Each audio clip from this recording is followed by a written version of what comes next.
नमस्कार विद्यार्थी मित्रांनो, आता आपण बघणार आहे गणितातले एकदम सोपे ट्रिक्सवाले एकदम सोपे क्वेश्चन जे परीक्षेला विचारले जातात। 2, 3, 5 हे अंक प्रत्येक संख्येत एकदाच वापरून सर्व तयार होणाऱ्या 3 अंकी संख्यांची बेरीज काय येईल ते सांगा।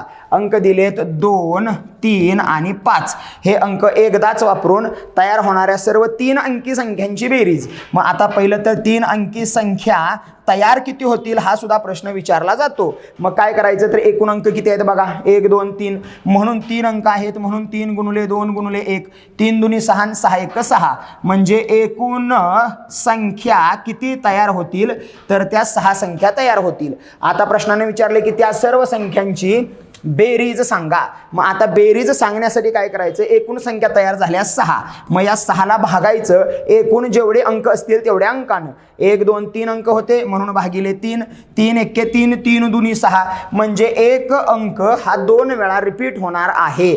मग आता काय करायचं तर एका रखान्याची बेरीज काढा। एक अंक 2 वेळा रिपीट होणार आहे, मग या दिलेल्या सगळ्या संख्यांची बेरीज विचारली ना, मग यांची पण बेरीजच करून टाकायची। 2 आणि 3 5 आणि 5 10 बेरीज आली 10, एक अंक 2 वेळा रिपीट होणार आहे म्हणून 2 गुणिले 10 10 दून 20 म्हणजे एका रखान्याची बेरीज आली 20। एकूण संख्या 1 2 3 होत्या म्हणजे रखाने सुद्धा 3 होते म्हणजे एका रखान्याची बेरीज 20 तर 20 पुन्हा 20 आणि पुन्हा 20 असं 3 वेळा 20 मांडायचा। 2 शून्याला 0 2ला 2 2ला 2 आणि 2ला 2 म्हणजे त्या संख्यांची बेरीज किती बनली तर 22 20 बनली। ऑप्शन मध्ये बघा 2220 ऑप्शन नंबर 3 उत्तर क्लिक। संपला। या प्रश्नाची ट्रिक्स एकदम सोपी होती, नीट समजून घ्या। परत एकदा बघा याच रिलेटेड सेम दुसरा क्वेश्चन। 1 2 3 4 हे अंक प्रत्येक संख्येमध्ये एकदाच वापरून जास्तीत जास्त किती संख्या तयार होतील व त्यांची बेरीज काय येईल। तोच मागाचा प्रश्न आहे, फक्त अंक बदललेत 1 2 3 आणि 4। एकूण अंक 4 होते म्हणून 4 गुणिले 3 गुणिले 2 गुणिले 1 मग 4 त्रिक 12 12 दुनी 24 24 1 24 म्हणजे एकूण किती संख्या तयार होतील तर त्या होतील 24 संख्या तयार। मग आता एक संख्या किती वेळा रिपीट येईल बेरीज विचारले, पहिलं तर किती संख्या तयार होतील विचारलं 24 होतील।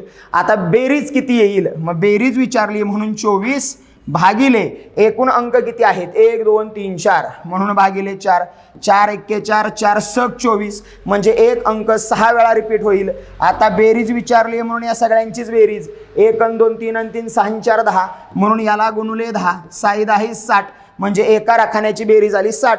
आता रखाने किती तर एकूण अंक 1 2 3 4 म्हणून रकाने पण 4। मग पहिला 60 वाला, दुसरा 60 वाला, तिसरा 60 वाला आणि हा चौथा 60 वाला, यांची टाका बेरीज करून। 0ला 0 6ला 6 6ला 6 6ला 6 आणि 6ला 6 म्हणजे उत्तर काय बनलं तर त्यांची बेरीज सांगा 66,660। मग ऑप्शन मध्ये दिलंय का बघा, संख्या किती तयार होतील तर 24 आल्यात, मग 24 इथं दिलाय, आता 24 इथं पण दिलाय, मग 24 तर पहिला बरोबर आहे आणि पुढे आले 66 66 6 तर 66 66 0 66 66 0 ऑप्शन मध्ये होता पहिल्याचं प्रश्नाचं उत्तर ऑप्शन नंबर 1। मग हे होते सेम प्रश्न सेम रिलेटेड। आता या रिलेटेड पुढचा प्रश्न आहे, या प्रश्नाचं उत्तर काय येतंय हे कमेंट बॉक्समध्ये सांगा। थँक्यू।